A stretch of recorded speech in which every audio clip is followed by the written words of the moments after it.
मोहतरम बुजुर्ग और दोस्तों और अजीज साथियों, आज हम जानेंगे हजरत अबू बकर सिद्दीक रजी अल्लाह अन्हु का हिजरत के वक्त माल ले जाना और हजरत अस्मा रजी अल्लाह अन्हा का अपने दादा को इत्मीनान दिलाना। जब हजरत अबू बकर रजी अल्लाह अन्हु हिजरत फरमा कर तशरीफ ले जा रहे थे तो उस ख्याल से कि नामालूम रास्ते में क्या जरूरत दरपेश हो कि हुज़ूर अक़दस सल्लल्लाहु अलैहि वसल्लम भी साथ थे, इसलिए जो कुछ माल उस वक्त मौजूद था जिसकी मिकदार 5-6 हजार दिरहम थी वो सब साथ ले गए थे। उन हजरात के तशरीफ ले जाने के बाद हजरत अबू बकर रजी अल्लाह अन्हु के वालिद अबू कुहाफा जो नाबीना हो गए थे उस वक्त तक मुसलमान नहीं हुए थे, पोतियों के पास तसल्ली के लिए आए। आकर अफसोस से कहने लगे कि मेरा ख्याल है कि अबू बकर ने अपने जाने का सदमा भी तुमको पहुंचाया और माल भी शायद सब ले गया कि ये दूसरी मशक्कत तुम पर डाली। अस्मा रजी अल्लाह अन्हा कहती है, मैंने कहा नहीं दादे, मैंने कहा नहीं दादे अब्बा, वो तो बहुत कुछ छोड़ गए हैं। ये कहकर मैंने छोटी छोटी पत्तरियां जमा करके घर के उस ताक में भर दी जिसमें हजरत अबू बकर रजी अल्लाह अन्हु के दिरहम पड़े रहते थे, और उन पर एक कपड़ा डाल कर दादे का हाथ उस कपड़े पर रख दिया जिससे उन्होंने हाथ से ये अंदाजा किया कि ये दिरहम भरे हुए हैं। कहने लगे खैर ये उसने अच्छा किया, तुम्हारे गुजारे की सूरत उसमें हो जाएगी। अस्मा रजी अल्लाह अन्हा कहती है, खुदा की कसम कुछ भी नहीं छोड़ा था मगर मैंने दादे की तसल्ली के लिए ये सूरत इख्तियार की कि उनको इसका सदमा ना हो। ये दिल गुर्दे की बात है, वरना दादे से ज्यादा उन लड़कियों को सदमा होना चाहिए था, और जितनी भी शिकायत उस वक्त दादा के सामने कर दी दुरुस्त था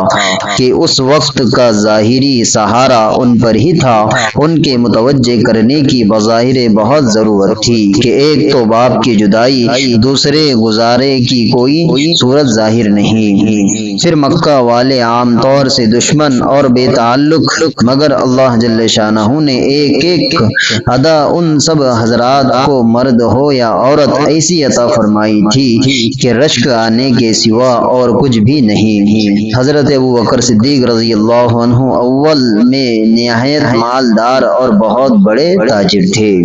लेकिन इस्लाम की और अल्लाह की राह में यहाँ तक के खर्च फरमाया कि ग़ज़वा तबूक में जो कुछ घर में था सब ही कुछ ला दिया। इसी वजह से हुज़ूर अक़दस सल्लल्लाहु अलैहि वसल्लम का इरशाद है कि मुझे किसी के माल ने इतना नफा नहीं पहुंचाया जितना अबू बकर के माल ने। मैं हर शख्स के एहसानात का बदला दे चुका हूँ मगर अबू बकर सिद्दीक रजी अल्लाह अन्हु के एहसान का बदला अल्लाह ही देंगे। हजरत अस्मा रजी अल्लाह अन्हा की सखावत। हजरत अस्मा रजी अल्लाह अन्हा बड़ी सखी थी। अव्वल जो कुछ खर्च करती थी अंदाजे से नाप तोल कर खर्च करती थी, मगर जब हुज़ूर अक़दस सल्लल्लाहु अलैहि वसल्लम ने इरशाद फरमाया कि बांध कर ना रखा कर और